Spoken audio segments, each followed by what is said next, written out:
Hello नमस्कार साथियों, आप सभी का स्वागत है। अभी अभी मिनिस्ट्री ऑफ एजुकेशन ने गाइडलाइन जारी की है कोचिंग्स के लिए, जो कोचिंग के लिए महत्वपूर्ण है और जो आप बच्चे तैयारी कर रहे हो उनके लिए महत्वपूर्ण है। दोनों के लिए महत्वपूर्ण होंगी।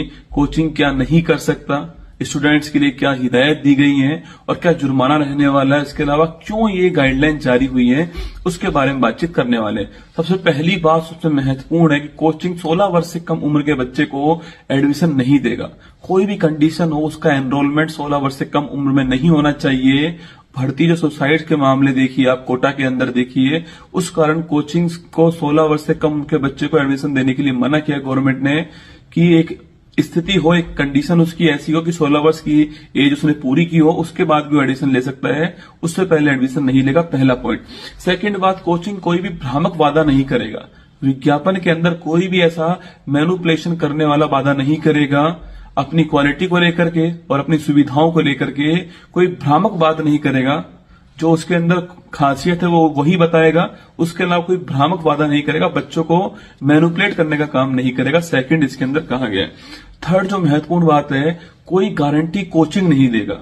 ना सिलेक्शन की गारंटी देने वाला है कोचिंग, ना ही कितने अंक दिलवा देगा वो गारंटी देगा, और ना ही वो पास करा देगा इसकी गारंटी देने वाला है। कोचिंग पढ़ाएगा बस, केवल गारंटी नहीं देगा। कोचिंग साफ साफ लिखा हुआ है, जैसे होते हैं ना गारंटी बैच होते हैं, तो गारंटी कोचिंग नहीं देगा, ये साफ साफ लिख कर दिया हुआ है।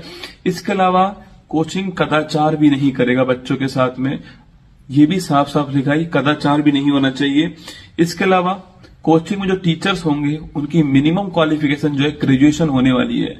मतलब कि स्नातक हो उनके पास, जैसे कि बीए हो, बीएससी हो या बीटेक हो, कोई भी फील्ड हो, उसके अंदर ग्रेजुएशन होना बड़ा जरूरी है। इससे कम का आपके क्वालिफिकेशन अनिवार्य है, इससे कम का क्वालिफिकेशन आपके लागू नहीं होगा। इससे कम नहीं होनी चाहिए क्वालिफिकेशन, ऐसा कहा गया है। तो टीचर्स के लिए मिनिमम क्वालिफिकेशन कोचिंग के अंदर, ट्यूटर्स के लिए लिखा है, बाकायदा ट्यूटर्स भी लिखा है ना, मिनिमम क्वालिफिकेशन कोचिंग के लिए कितनी चाहिए, वो टीचर्स के लिए ग्रेजुएशन चाहिए, स्नातक चाहिए, ये भी लिख कर दिया गया है। इसके अलावा कोचिंग किसी भी अपराध में दोषी पाए गए टीचर्स को नहीं रखेगा। अपराध में दोषी ठहराए गए टीचर्स को कोचिंग नहीं रख सकता, ऐसा भी लिख कर दिया गया है। इसके अलावा टीचर की क्या योग्यता है, उसने सिलेबस में क्या क्या पढ़ाने वाला है, वो कितने टाइम पीरियड में पढ़ाने वाला है, और क्या उस कोचिंग की फीस रहेगी, ये सारी बातें वेबसाइट पर अपलोड करनी पड़ेंगी कोचिंग को।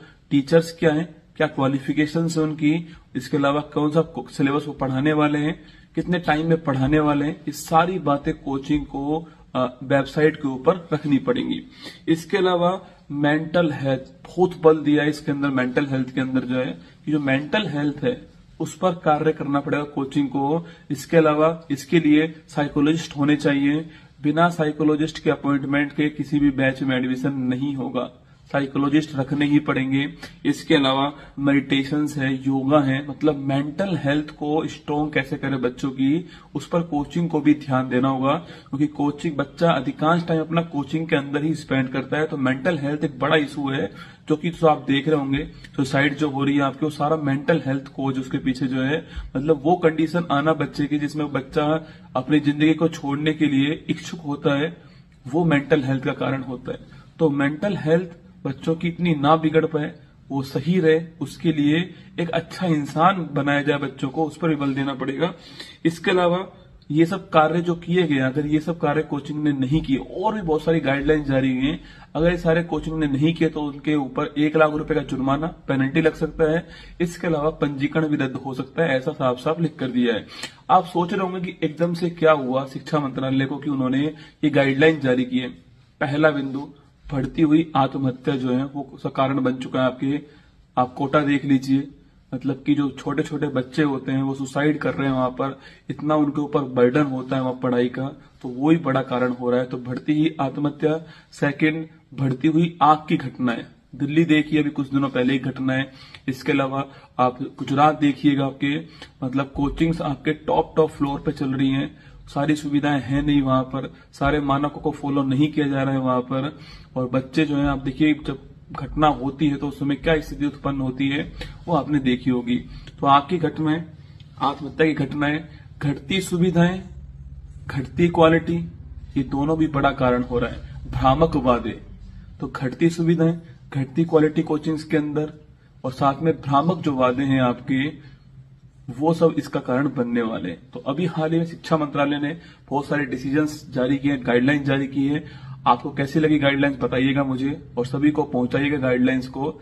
हर शिक्षक के पास में, हर स्टूडेंट्स के पास में ये पता होना चाहिए कि सरकार की क्या गाइडलाइंस है। ध्यान रखना अपना। जय हिंद, थैंक यू।